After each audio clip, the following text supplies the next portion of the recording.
Are you an incoming senior high school student or a senior high school student?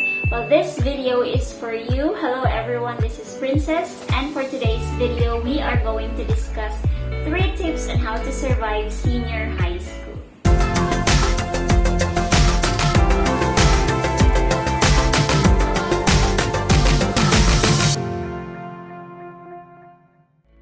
Before I proceed to starting this video, I'd like to say thank you po sa lahat ng nanood ng first video on this platform.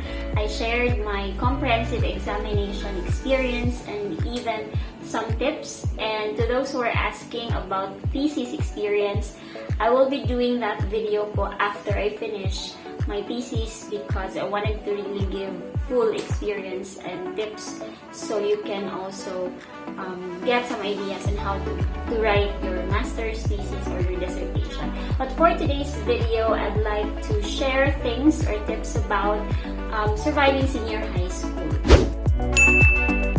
In 2016, my first job was I was a senior high school part-time teacher, and until now, I'm also teaching in senior high school and handling senior high school. And there are 3 things that I want to share right now that I hope can actually help you as well in surviving senior high school. And without much ado, let's proceed with the first tip. And the first tip is you've got to have a clear understanding of what senior high school is.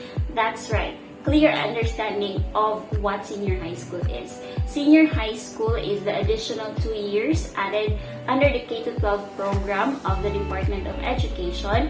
And in senior high school, magkaiba po ang mga mechanics na kailangan nating we have to understand compared to junior high school. For senior high school, we have 2 semesters. That means the first semester and second semester, may iba-iba po silang subjects. They have different set of subjects. And also, for first semester, we only have 2 quarters. So for junior high school po, the same set of subjects we have for the whole year. And we also have 4 quarters.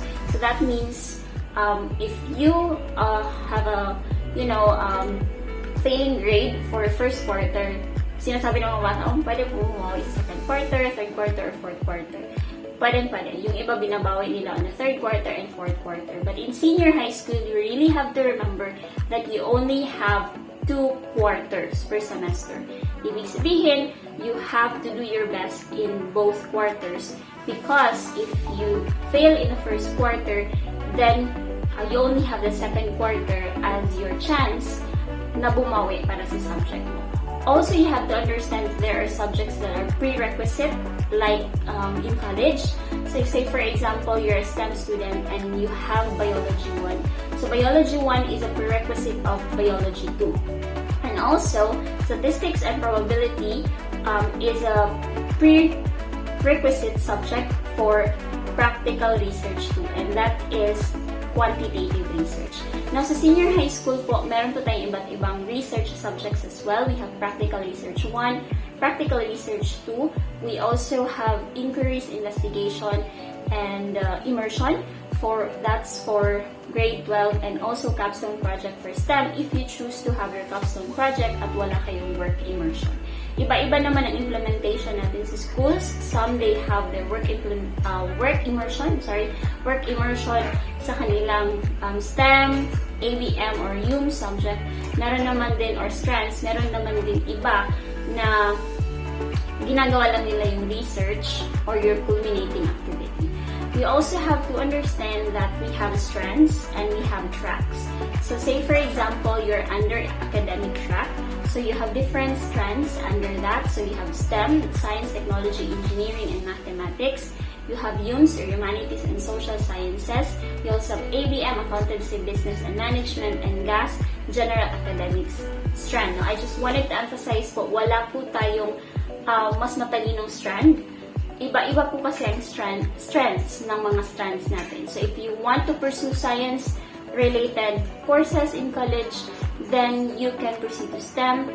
Also, if you are undecided and if you really are thinking of what you will get for college, then wala pong masama if you will get GAPS, because in GAPS you will have to take subjects from different strands. So that means you will have subjects from STEM, ABM, and UMS, and you will see saan kayo nababagay. So, hindi ibig sabihin that you belong in GAS or UMS na mas hindi ka matalino or mas matalino ang STEM, because we have specialized subjects, and may subjects sa UMS na wala sa STEM, may subjects din ng STEM na wala sa UMS.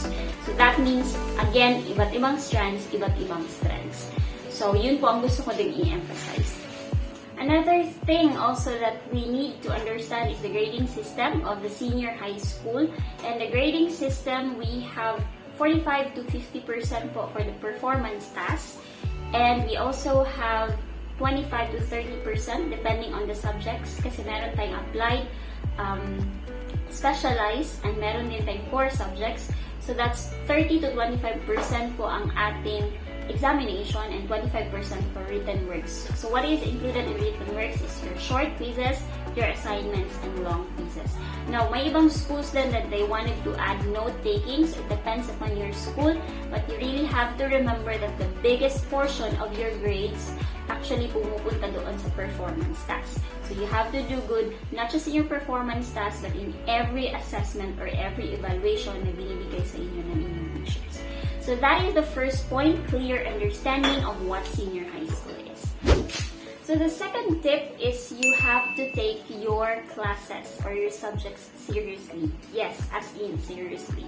When I say seriously, you've got to have or to exercise responsibility. As a student or as a senior high school student, you are expected to really exercise responsibility and accountability. Ibig sabihin, you have to create your study plan. So that means, in this level kasi we are expecting that you're independent enough. Hindi na kailangan i-remind the teacher that you have this one. And we also have to take note that you have to have a clear plan kung ano ba, or list your task, kung ano ba dapat isa-submit this week, so that pagdating towards the end, you will wala tayong problema when it comes to submission. Kasi minsan yung nangyayari is that students are having difficulty coping with their requirements because hindi na papasa yung ibang requirements prior to the big requirements, which are the performance tasks. So, ganito kasi yan, before we do the performance tasks, we give formative assessments, the short test, the long test, and we also do scaffolding. So, ibig sabihin, hindi binibigay ni teacher agad-agad na PP, at ito talaga yung PP. Gawin nyo na, bahala na kayo. But we have steps to help you also understand how are you going to get that performance task. And your content standard, ibig sabihin yung mga lessons ninyo are helping you so you can really get to perform what is needed of you in every subject. So again, take your classes seriously, exercise responsibility, and also be independent. Ibig sabihin, you've got to study hard, you really need research, you really need to read, and you really need to exert extra effort. Kasi maraming subjects tayong, especially for example, mathematics, you have general mathematics, it's a core subject. So some topics, sinasabi ng mga students, mahirap. And also for STEM students, they have pre-calculus and basic calculus.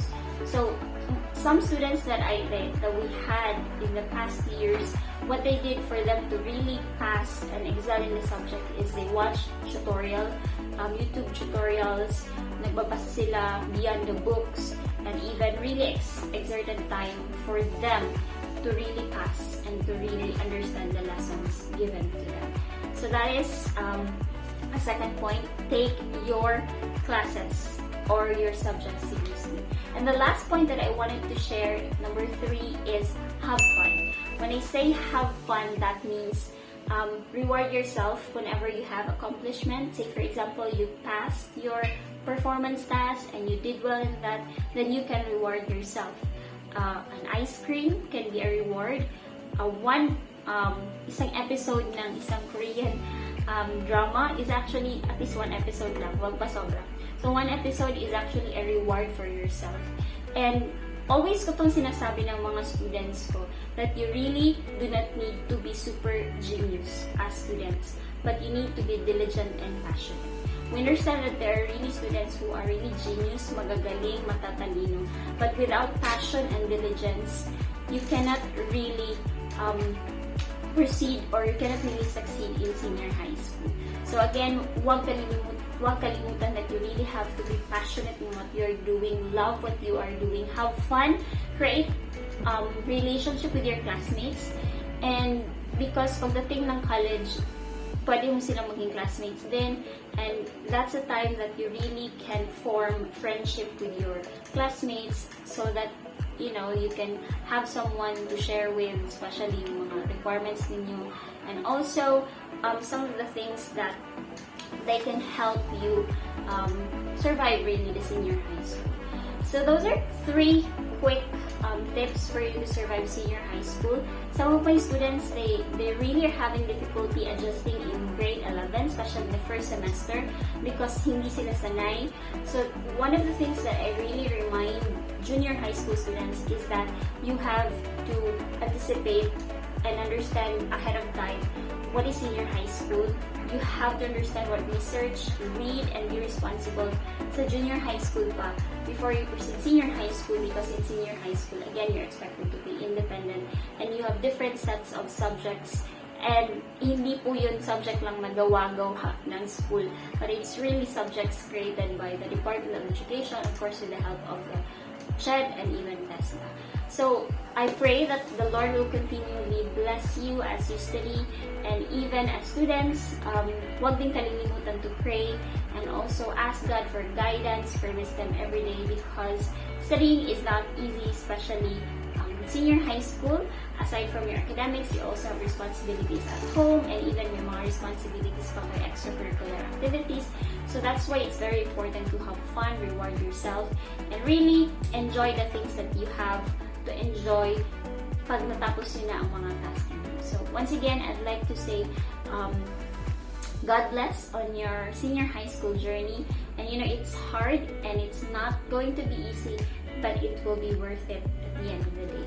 And when you do your senior high school year seriously, hindi kayo magsisisi pagdating ng college, because my students would always go back and say, hindi po ako nagsisi that I did or I took my senior high school year seriously, because in college, madali na lang po sa amin to really do research, to do this one, to do essays, and to do the things that you have to do in college. So once again, thank you for watching this video, and if you have questions related to senior high school, feel free to ask them, and I will have some time to reply to those questions.